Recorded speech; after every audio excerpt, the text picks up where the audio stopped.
I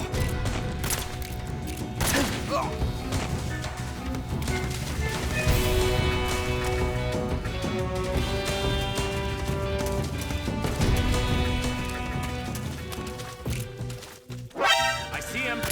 Leave this one.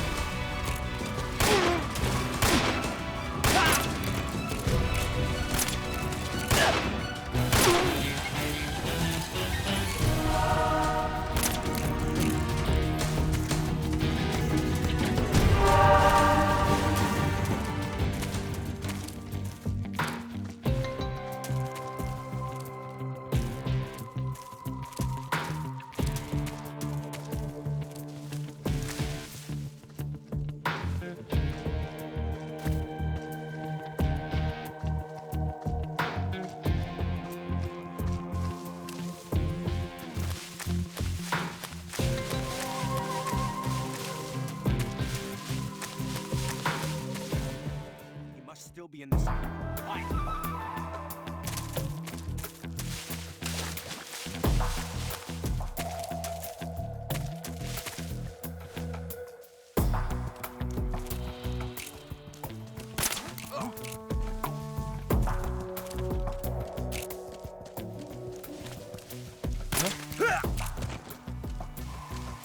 Watch out, we've got company.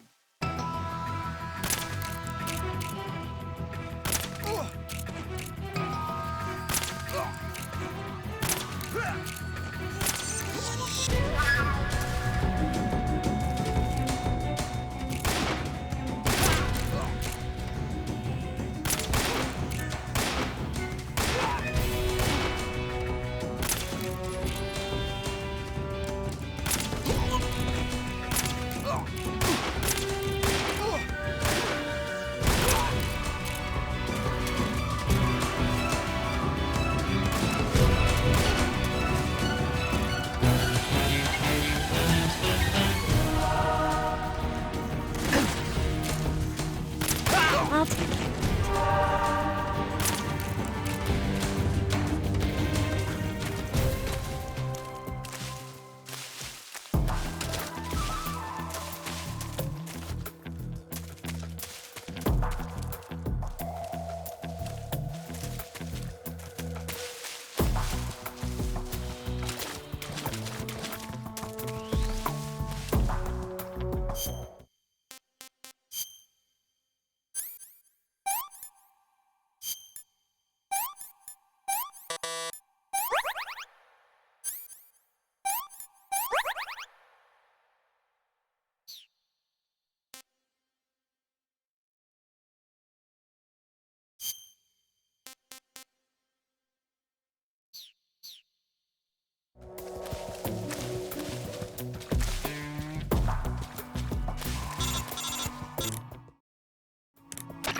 Snake, the lake is just over that cliff.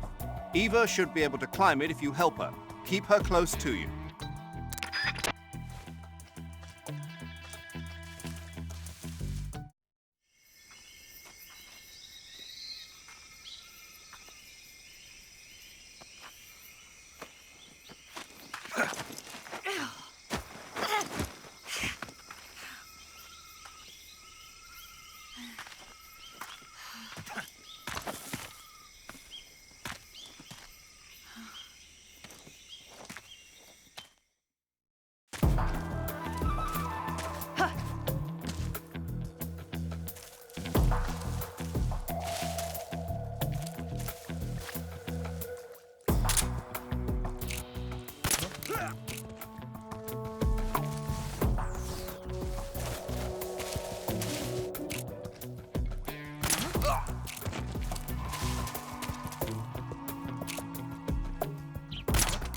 What's wrong?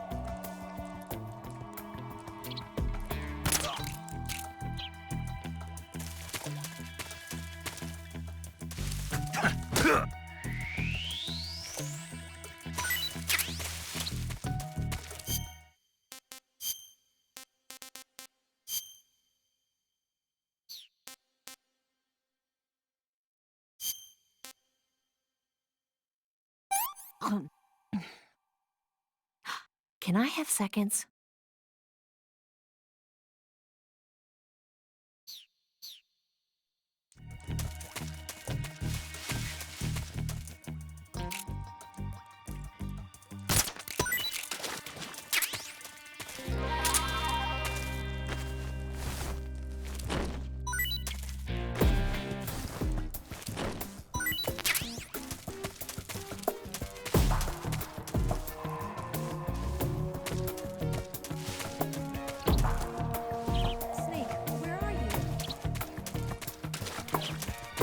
Where'd you go?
This tastes like crap.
Come on, Snake.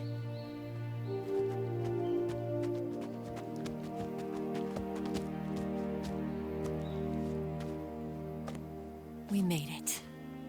We made it. Over there.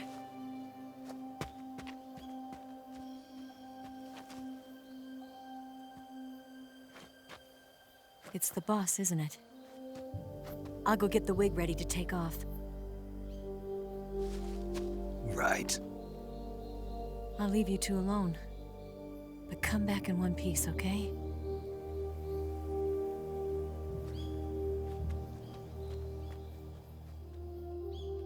Promise me!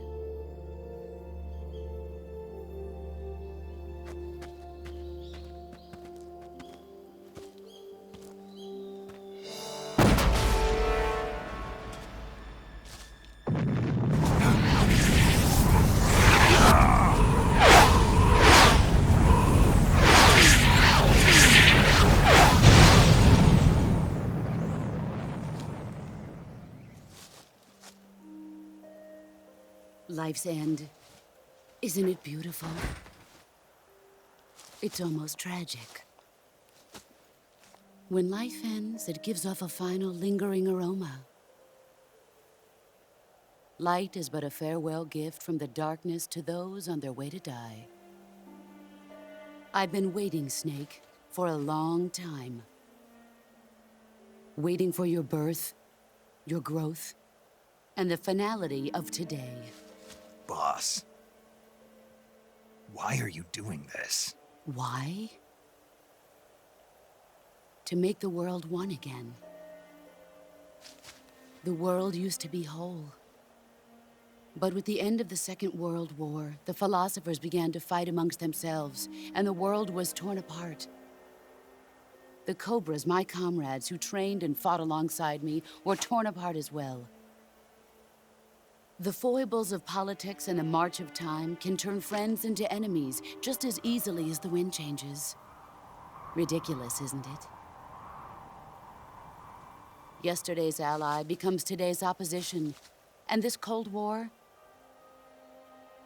Think back. When I was leading the Cobras, America and Russia were fighting together. Now, consider whether America and Russia will still be enemies in the 21st century. Somehow I doubt it. Enemies change along with the times, the flow of the ages, and we soldiers are forced to play along.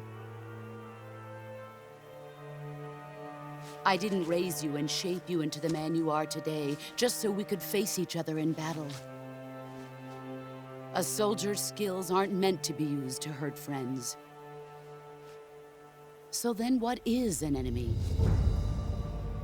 Is there such a thing as an absolute timeless enemy? There is no such thing, and never has been. And the reason is that our enemies are human beings like us. They can only be our enemies in relative terms. The world must be made whole again. The philosophers must be reunited. I will devote my skills to that purpose. And with the Colonel's money, I will achieve that end. Just as I once created the Cobras. They are my family. I may no longer be able to bear children, but I still have a family. It was November 1st, 1951. I was in the Nevada desert participating in atomic testing. The name Nevada is derived from Spanish, covered in snow, white as snow. And snow is exactly what I saw in that Nevada desert. It froze my blood white. Snake, you were an atomic test subject, weren't you? On Bikini Atoll. That's part of the reason I was drawn to you. You and I are alike. We're both slowly being eaten away by the karma of others. We'll never have the chance to die peacefully of old age. We have no tomorrow. But we can still have hope for the future. In 1960, I saw a vision of the ideal future from space. 3 years earlier, the Soviet Union had succeeded in launching Sputnik, the first man-made satellite in history into orbit. This came as a huge shock to the United States. In response, America threw everything it had into its own manned spaceflight project, the Mercury program. Even as the Soviets seemed poised to send their first man into space, America was still experimenting with chimpanzees and rockets. The government wanted human data, so they secretly decided to send a human being into space. I was the one they chose. At the time, they didn't have the technology to block out cosmic rays, and whoever they sent up would inevitably be exposed to heavy radiation. That's why they chose me. After all, I'd already been irradiated once. Of course, you won't find any of this in the history books. I could see the planet as it appeared from space. That's when it finally hit me. Space exploration is nothing but another game in the power struggle between the US and the USSR. Politics, economics, the arms race, they're all just arenas for meaningless competition. I'm sure you can see that, but the Earth itself has no boundaries. No East, no West, no Cold War. And the irony of it is, the United States and the Soviet Union are spending billions on their space programs and the missile race, only to arrive at the same conclusion. In the 21st century, everyone will be able to see that we are all just inhabitants of a little celestial body called Earth. A world without communism or capitalism, that is the world I wanted to see. But reality continued to betray me. In 1961, I was sent to Cuba, to Bahia de Cochinos. It was part of a CIA-sponsored invasion under the guise of taking Cuban exiles back to their country. But the US government betrayed them. Our weak-kneed president held back their air support. Defenseless, the exiles were annihilated by the Cuban army. All I could do was watch in silence. I was set up by the very country I'd sacrificed so much for, by the very government I dedicated my life to defending. I was driven from the surface world, and I went underground. Then, 2 years ago, I faced the Sorrow, my old comrade in battle. He was my friend. But one of us had to die. I was left with no choice. The Sorrow gave his life for me. There is no enmity between us. One must live, and one must die. That was the mission. The ones who gave me that mission were the philosophers. Early in the 20th century, the true holders of power in the United States, the Republic of China, and the newly formed Soviet Union gathered together in a secret meeting that would later be known as the Wiseman's Committee. The secret pact they formed there marked the beginning of the philosophers. But the last of the original members died in the 1930s. After that, the organization began to run out of control, and the Wiseman's Committee degenerated into a mere shell of its former self. The philosophers of today have no sense of good or evil. Their influence extends to countries and organizations involved in every aspect of every war. They have become war itself. That's how they operate. The sacrifices of war cause a shift in the times. This shift leads to renewed conflict, and in turn triggers the next war. Like a nuclear chain reaction, each conflict sparks countless others, forming an endless spiral that will continue on for eternity.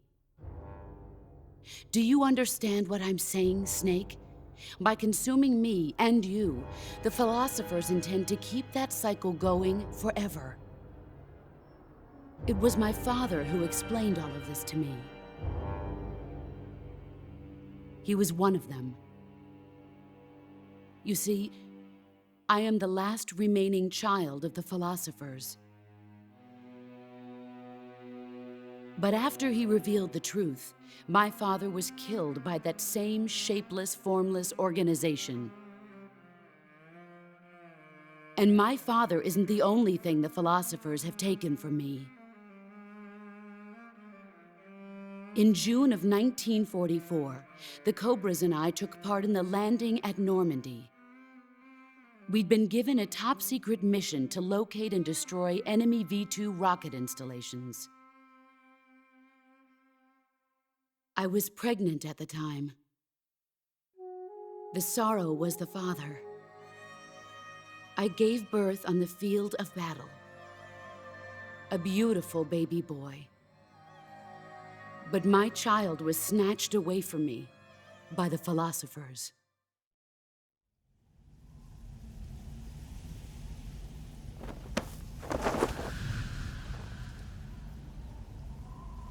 Look at this scar.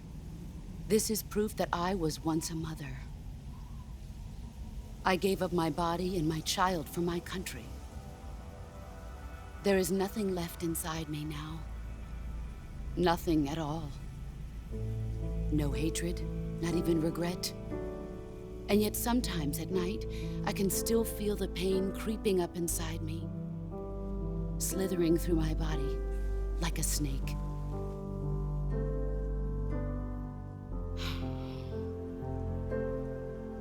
I've never talked this much about myself before.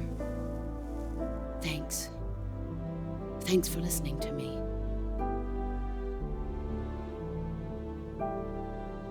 I feel content. Snake,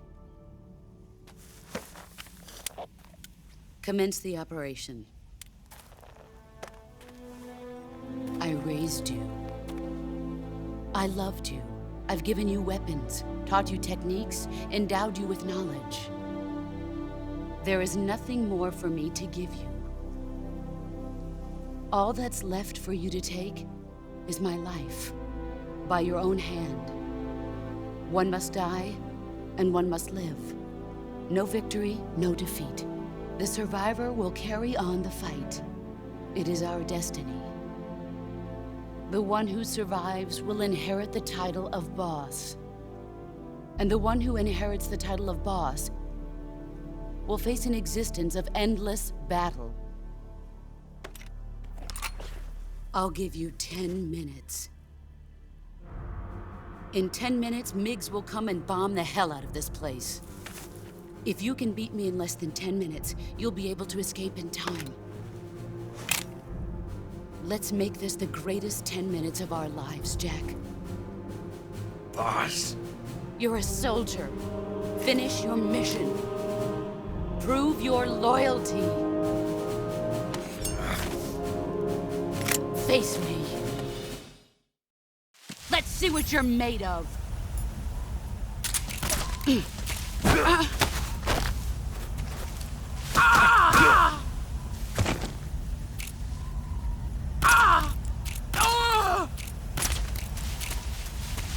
Get ready! Time to play rough. Move.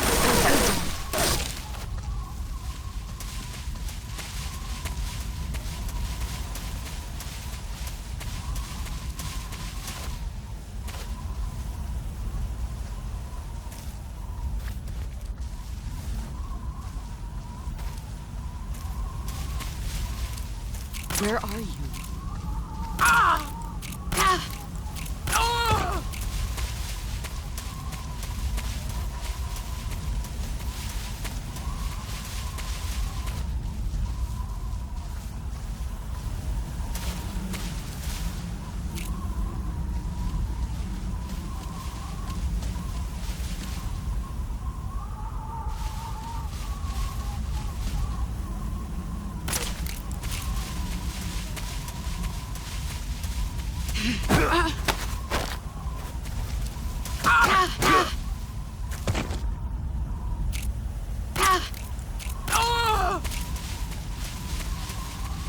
Let's see what you're made of.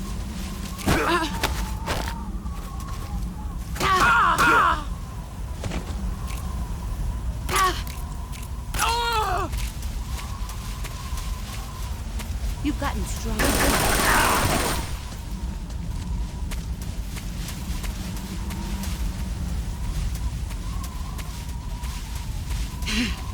I found you!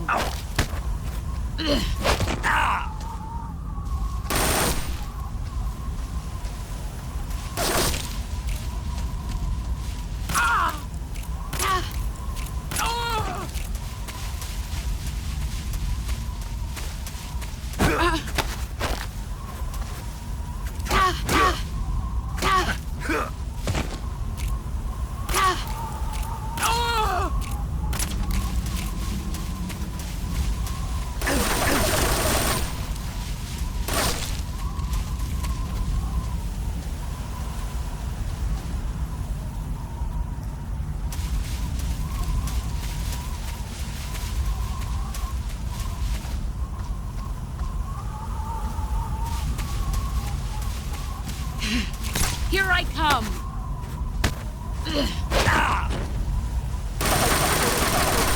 Run quick.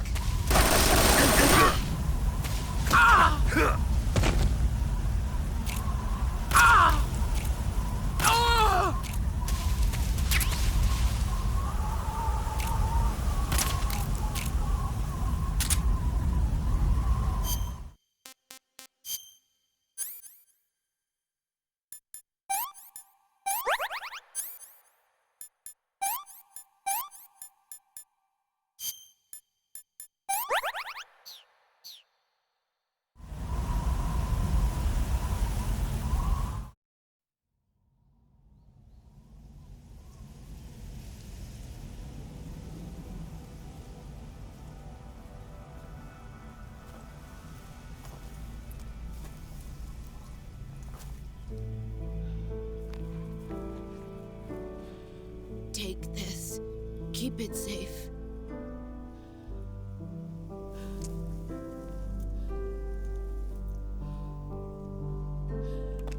It's our only hope.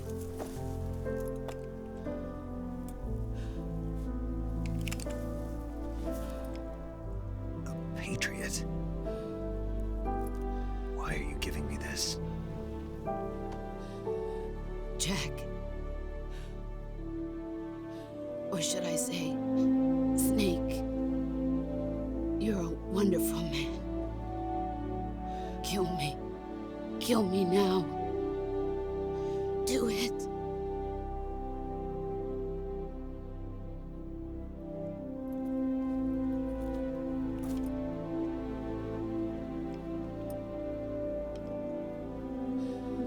There's only room for one boss and one Snake.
ready to go, Snake?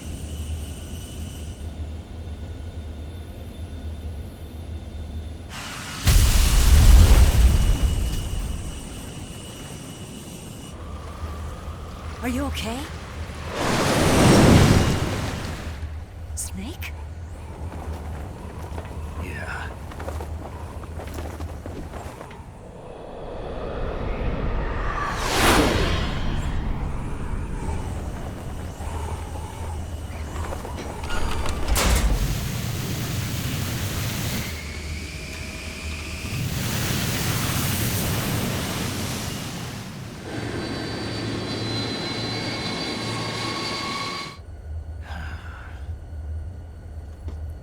I told you you could trust me.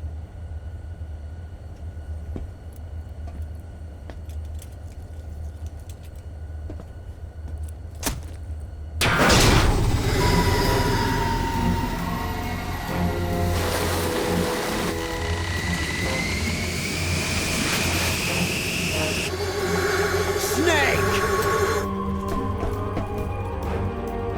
Ocelot!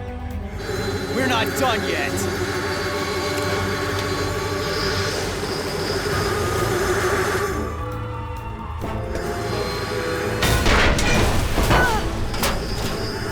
Damn!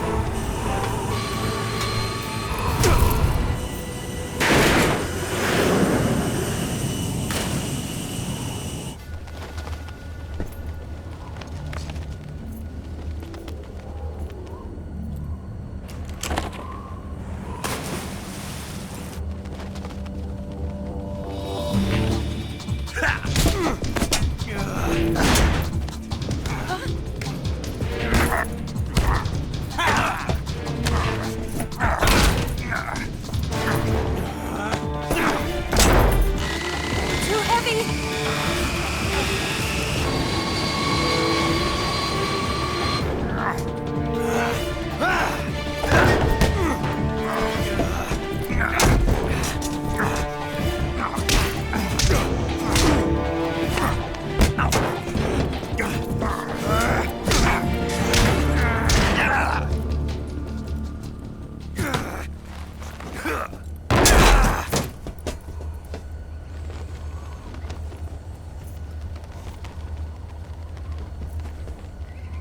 Snake, try to remember some of the basics of CQC.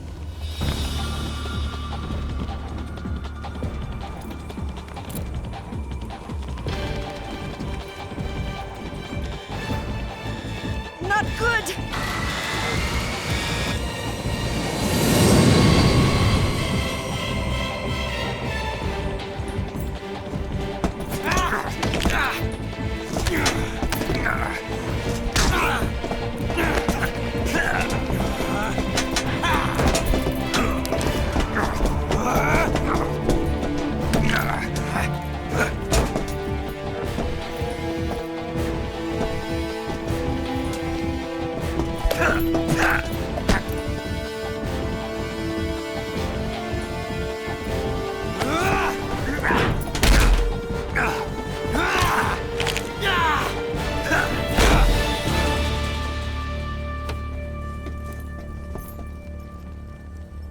I picked up a few new moves.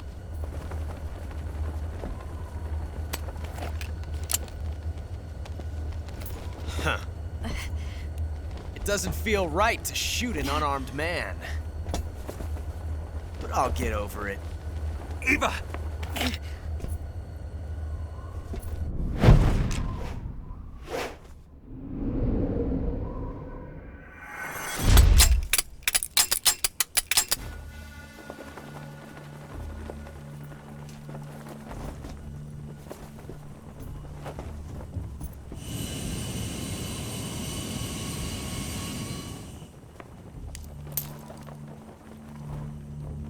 What do you say to one last showdown?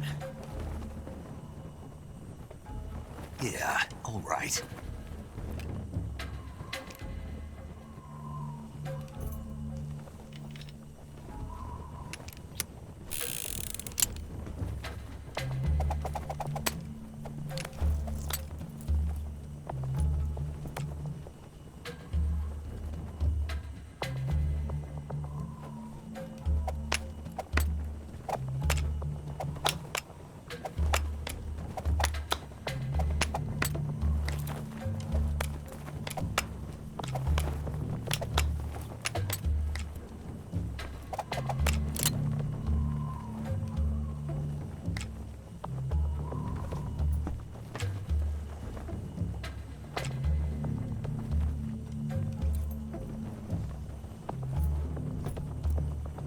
What's your name? Snake. No. Not that name. You're not a snake, and I'm not an ocelot. We're men with names. My name is Adamska. What's yours? John. Very well, John. Plain name. But I won't forget it.